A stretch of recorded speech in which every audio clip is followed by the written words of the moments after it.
जो 5,508 करोड़ रुपए का स्थापन विगत दिन इस सदन में हुआ था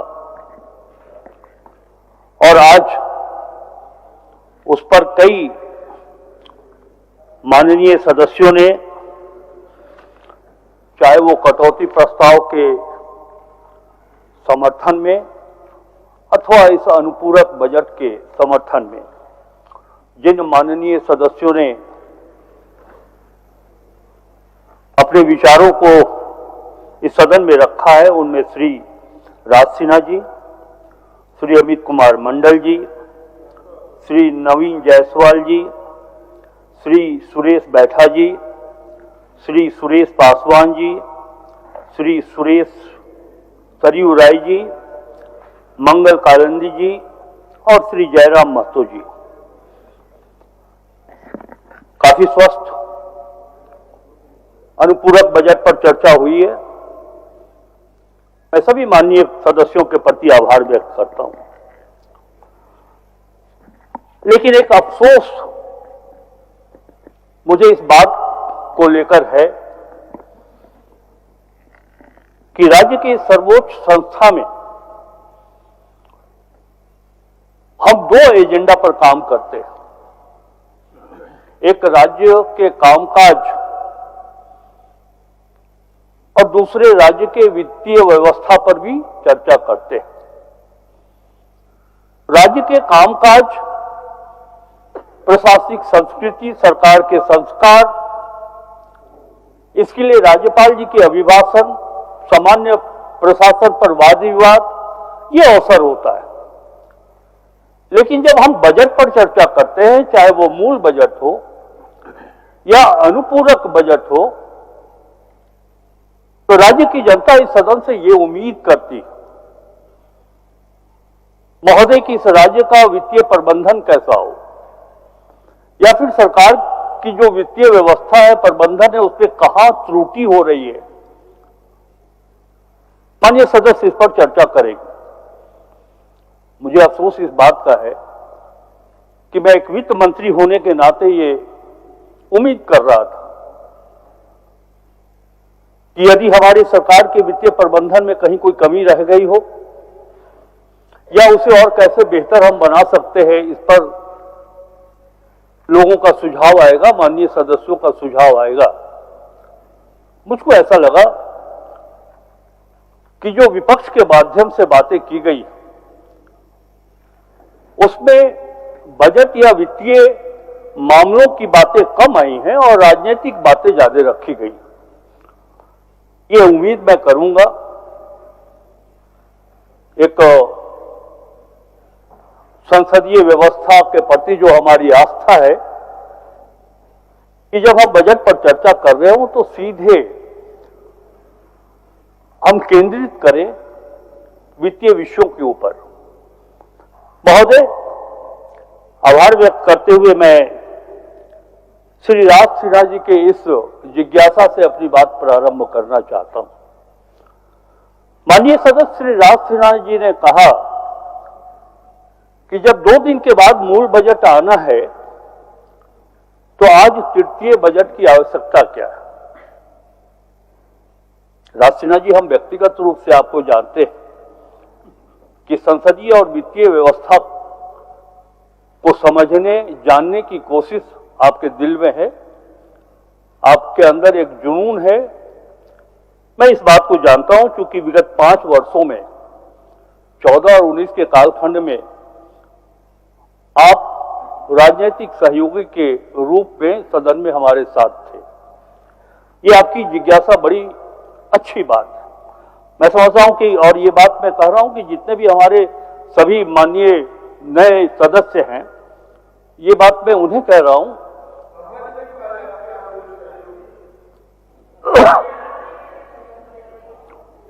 मैं ये कहना चाह रहा हूं अध्यक्ष महोदय कि मैं ये कहना चाह रहा हूं महोदय कि जिन विषयों की चर्चा इस सदन में होती है, हम उस पर केंद्रित होकर ही अपने विचारों को रखें। महोदय, राज सिन्हा जी ने कहा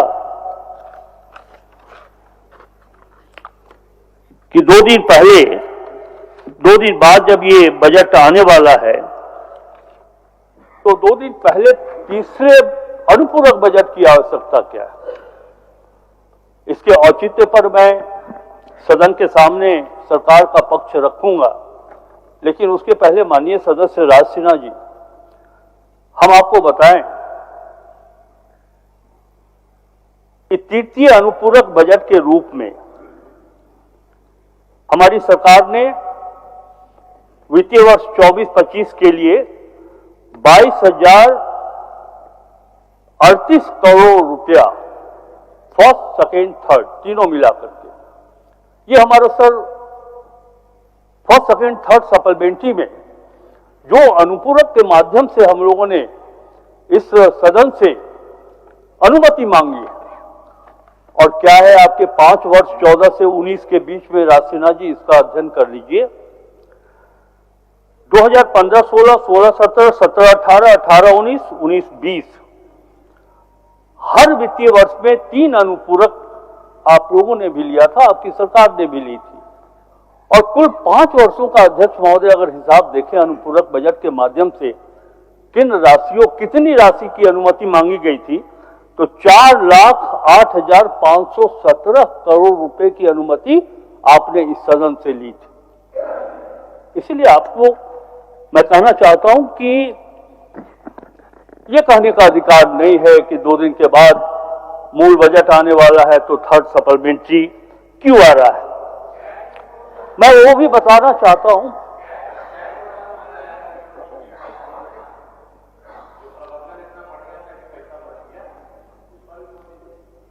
बोले, सुनिएगा ना, भागिएगा तो नहीं।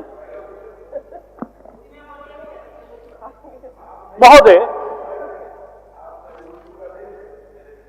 पहले तो हम ये बता दें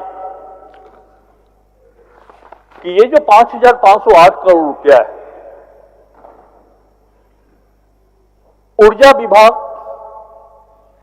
971 करोड़ रुपया, ग्रामीण कार्य विभाग 800, हम बुलेट पॉइंट पर पढ़ रहे, 873 रुपया। एक्सप्लेनेशन भी है कि हम किस कारण से ये पैसा ले रहे और कहां से ये पैसा प्राप्त कर रहे। 502 करोड़ गृह एवं आपदा प्रबंधन विभाग से, जल संसाधन विभाग से 293.34 करोड़ रुपया, ग्रामीण विकास से 226.93 करोड़ रुपया। महोदय, ये बुलेट पॉइंट है, हमारे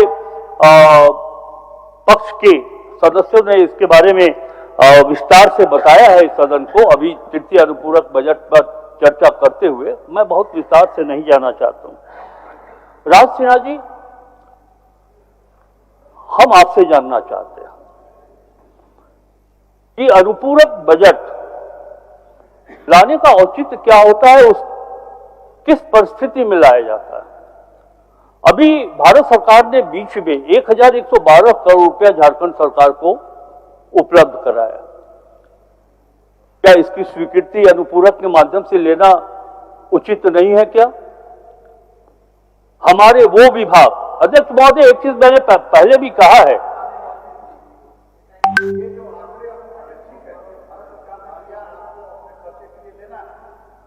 खर्च हो कहां रहा है, यही तो मेरा प्रश्न है कि वो विभाग में खर्च हो कहां रहा है। अध्यक्ष महोदय, सुन लीजिए, थोड़ा गंभीर बनिए नवीन जायसवाल जी, संभवतः ये आपका दूसरा टर्म है, तीसरा। मैं ये नहीं कहना चाह रहा हूं कि अंतिम है, मैं सिर्फ ये कह रहा हूं कि तीसरा है। थोड़ा सुनिए, गंभीरता रखिए। अध्यक्ष महोदय, आपको खर्च की चिंता है, वो भी हम बताएंगे, लेकिन एक चीज हम बता रहे हैं अध्यक्ष महोदय कि इसकी आवश्यकता पड़ती है। वैसे विभाग, मैं कुछ छुपाऊंगा नहीं, हर 5वां वर्ष झारखंड के लिए चुनावी वर्ष होता है और इस राज्य को 2 चुनाव का सामना करना पड़ता है, देखना पड़ता है, एक लोकसभा का, दूसरा विधानसभा का। और इन 2 चुनावों के कारण रेवेन्यू कलेक्शन पर असर पड़ता है और एक्सपेंडिचर पर भी असर पड़ता है महोदय। अब ये बताइए, बहुत प्रबुद्ध है हमारा विपक्ष, हालांकि है नहीं अध्यक्ष महोदय, आप ये हम बताते हैं राज सिन्हा जी आपको कि कई ऐसे विभाग हैं जो चुनाव के कारण, मॉडल कोड लगने के कारण जिनके खर्च का प्रतिशत 14, 20, 30% है, क्या उस पैसे को हम सरेंडर कर दें? ये राज्य की जनता के हित में उचित है?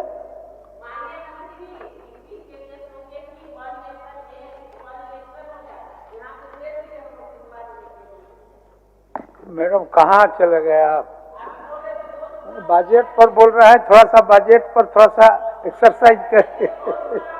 ये आंकड़ों का जंजाल है, थोड़ा सा अर्थमेटिक को थोड़ा तेज करना पड़ता है। महोदय मैं ये कह रहा था चलिए कि क्या इस राशि को वो विभाग जो 50%, 60% खर्च नहीं कर सकी, उस राशि को हम सरेंडर कर देते? अगर हेमंत सोरेन की सरकार उस राशि को सरेंडर कर देती तो राज्य के 3.5 करोड़ जनता के सामने हम क्या फेस करते? और ये जो पैसा हम लोगों ने लिया है, ये उन विभागों का पैसा है महोदय जो खर्च नहीं कर पा रहे।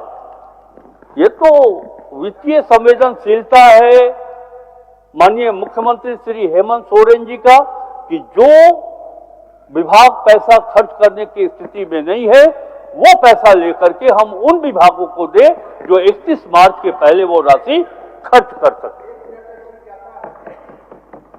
पहले वहां से अनुमति ले लीजिए राज्य जी, अगर वहां से आसन से अनुमति मिल जाएगा तो मैं बैठ जाऊंगा। क्या कैसा है कि 2 इलेक्शन के चलते समस्या हुआ?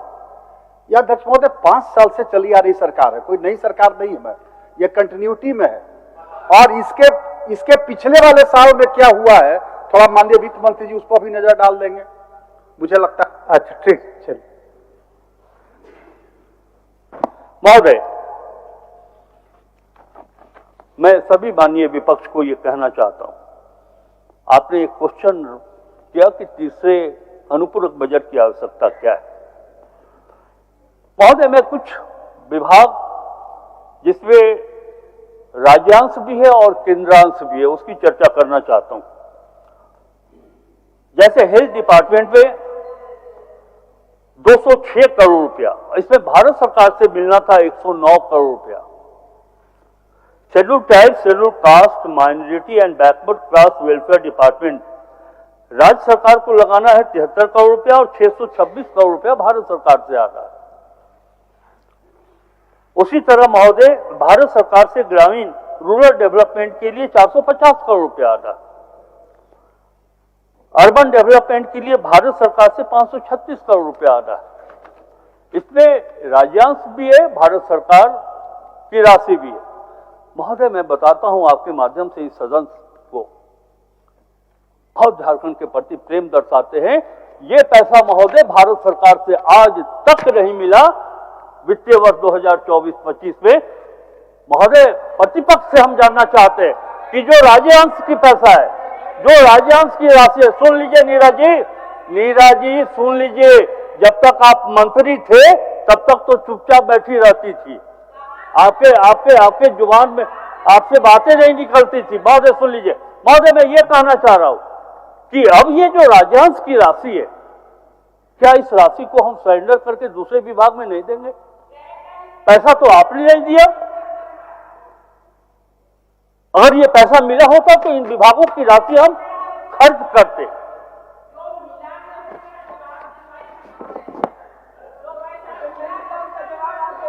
महोदय माननीय सदस्य बजट पर बोल रहा है, सप्लीमेंट्री बजट पर बोल रहा है, सबका अपना अपना विचार आप रखे। बजट में ही बोल रहा है, आपका जिज्ञासा का उत्तर ही दे रहा है। राज सिन्हा जी से शुरुआत किए, अब धीरे धीरे आ रहा है सब में। चलिए महोदय, धीरे धीरे जाने की जरूरत नहीं है। मैं अपने दायरे को बहुत वहीं तक सीमित रखता हूं जहां तक एजेंडा सदन के अंदर आता है। हम कोई वैसा पॉलिटिकल बात नहीं करने वाले, हम एकदम थर्ड सप्लीमेंट्री पर यह बात सामने रख रहे हैं। और यही तभी हमने कहा कि जो पैसा भारत सरकार से नहीं मिला तो राज्य सरकार क्या करे उस पैसे को, वैसे पैसे को सरेंडर करके महोदय हम दूसरे विभाग में वो पैसा खर्च करने जा रहे हैं, इसी की तो अनुमति मांग रहे हैं थर्ड सप्लीमेंट्री से। प्लीज सुनिए, आपको काम देगा। आप शिक्षिका हैं, आप जानिएगा तो थोड़ा वित्तीय व्यवस्था के बारे में आपको जानकारी होनी चाहिए। प्लीज प्लीज अध्यक्ष महोदय, अध्यक्ष महोदय चलिए आप बोलिए अपना माननीय। अभी बात आ गई, मैं नहीं कहना महोदय, अभी बात आ गई करप्शन की, मौसम बदल रहा है, बात आई गैस चूल्हा 450 रुपए का। अपना बोलते रहिए महोदय, विपक्ष को जानना चाहिए, हमारे सबसे वरिष्ठ, मैं बहुत आदर करता हूं बाबूलाल मरांडी जी का, ये पहला वित्तीय वर्ष अभी प्रारंभ नहीं हुआ है, आना है, और हमारे पास हेमंत सोरेन जी के पास 5 वित्तीय वर्ष हैं। कांग्रेस पार्टी की घोषणा है कि हम सब्सिडी पर गैस सिलेंडर देंगे तो देंगे, 5 वर्ष तक का इंतजार करिए, और जब देंगे तो दोबारा आपको आने का मौका नहीं मिलेगा। महोदय, मैं अपनी बात को पहले ही खत्म कर चुका हूं कि चूंकि हमारा कंसंट्रेशन सिर्फ थर्ड सप्लीमेंट्री के ऊपर, लेकिन कुछ बात आ गई करप्शन की। अभी हमारे नवीन जायसवाल जी ने कहा कि थाना नहीं सुनता है, अंचल नहीं सुनता है, ब्लॉक में करप्शन है। महोदय, कार्यपालिका विधायिका से ऊपर नहीं हो सकती।